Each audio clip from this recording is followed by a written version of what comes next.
Iowa State, 149, redshirt sophomore. Perfect. All right. So,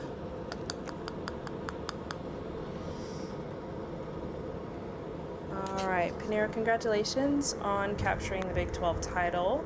Can you walk us through your championship match against Colin, and what do you think were the key moments that led to your victory?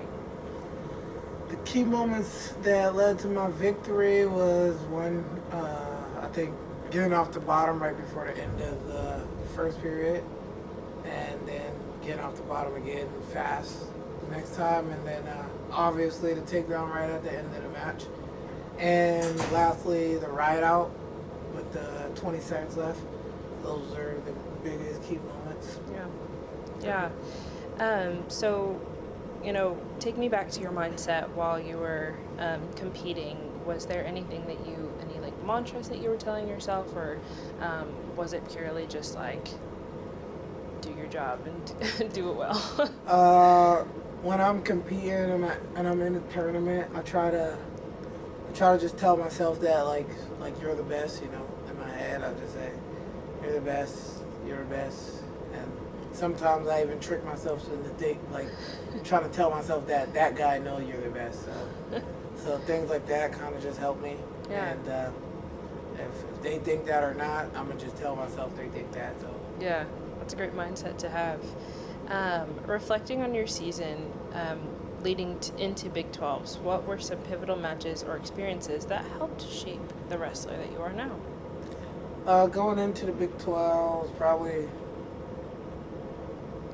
off the season, usually the most rememberable things for a lot of wrestlers is the losses, and the loss I had against Colin Robuto was I feel like a key moment for me this year, and I think in the end it's going to help me, and I think it already helped me a little bit. And then other than that, just the times I got like bonus points for my team against like the duel against West Virginia. I got my first pin, and then against what's school at Bucknell, I got a tech ball. Then like Ohio State, I got a major and things like that. So Nice. those really like helped me trust myself. Sweet. That's really awesome. With, the team here at Iowa, what has helped you kind of stay in that championship mindset? Is it the coaches? Is it your teammates on and off the mat? What does that look like to you? Yeah, everybody here is like-minded, and I can tell you this is not one person on our lineup that I can remember this year went out thinking they were going to lose, like the brackets just came out and everybody was like, oh, yes, like I can win my first round, I can win the next round, so it's like everybody believed they're going to win, the coaches believe we're going to win, and just push it forward. Everybody push each other, and your best friends you gotta go to war with every day. So that's a great way to get better. Yeah, for sure. With some of the team injuries and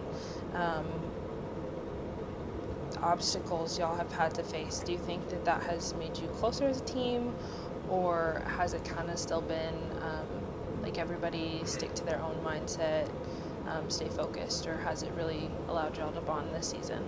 I don't think that changed our team dynamic a lot. I think we were already pretty close, and I just think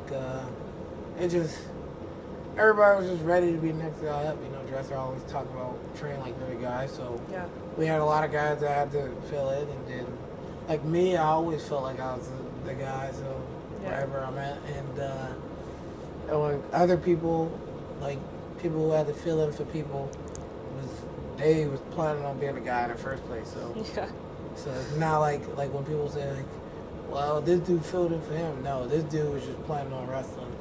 Like at different weights and stuff. So that's kind of how it was, and I feel like we was already close. We always been close, but I don't think that changed much. Yeah. Looking towards NCAAs, kind of pivoting, As you prepare for NCAAs, what are your top priorities to continue your momentum? How do you keep yourself, working towards that in practice? I'm just still trying to get better, and then making sure I keep my body feeling good. I feel really good right now, and Good. especially this time of year, Yeah. it's a real challenge to be healthy. And the only thing I can say is my eye a little big, so I'm happy that's my only problem. And yeah, I feel really good. I feel like, and then just focusing on one guy at a time. I feel like, especially like my freshman year, Yeah. like it's real easy to look ahead and think who I'm supposed to have and who it is, but you got to remember that guy you gonna have to wrestle first. And sometimes in my head, like I let myself get past that, like, all right, this supposed to be but then I remember this guy's qualified for the national tournament, is a top 30 guy in the country, and he want to win just like everybody else on the bracket. So and I know for a fact the guy I got to wrestle first is planning just for me, because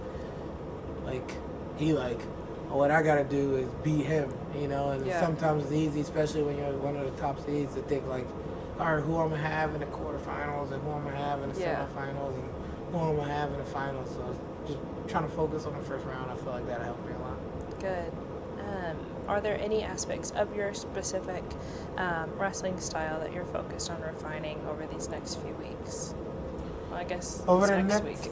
Over the next couple of days, I'm just getting back to scoring early. I feel like I used to score early a lot more than I do now, but now I score late a lot more than I used to, I guess. But just scoring early, and I feel like once I score, things open up in every match I wrestle. So if I can score early, things are, even if I get scored on early, things open up. So just putting points on the board earlier and trusting my training and knowing that I can beat these guys. Sweet. I've got 3 rapid fire questions for you. If you had to be a stuffed animal, what would you be? Probably a lion. A lion, okay. Would you be like one of the cutesy lions, or like one of the kind of lifelike, larger lions? You know what I'm talking about? Yeah, like the cutesy ones that you can find in the store. If you had one song that you had to listen to for the rest of your life, what would that be? For the rest of my life, I don't think I like no song for the rest of my life, but probably I like The Greatest by Rod Wave. Okay.